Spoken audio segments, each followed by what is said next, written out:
Tech family, welcome back to Tech World. I want to start by giving a huge thank you for the time you spend on watching my videos. I am really grateful. Today we are looking at the brain of any power system. What I've built here is a DIY frequency driver circuit, and I'm going to show you exactly how this small DIY project acts as the command center to drive your MOSFETs.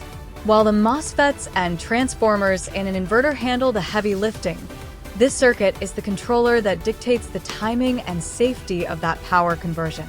By using a 555 timer IC in an astable configuration, we've created a master clock.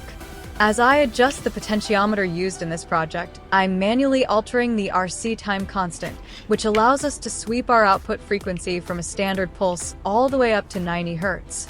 The real magic happens when this signal hits the C1851 transistors.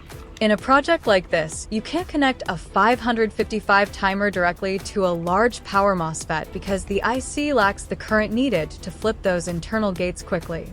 The C1851 acts as a gate driver, taking that small timing signal and amplifying it into a high current shove.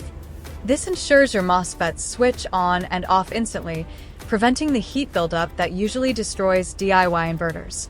Throughout the circuit, I've used PF capacitors and resistors to stabilize this signal and filter out any impurity or electrical noise.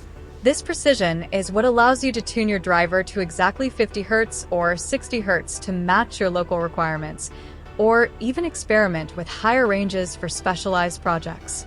Without a solid driver stage like this, you just have a collection of parts. With it, you have a synchronized system ready to handle real power.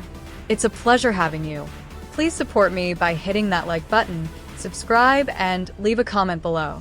Thank you for watching. Also check out my other videos on amazing DIY projects. Have a good one.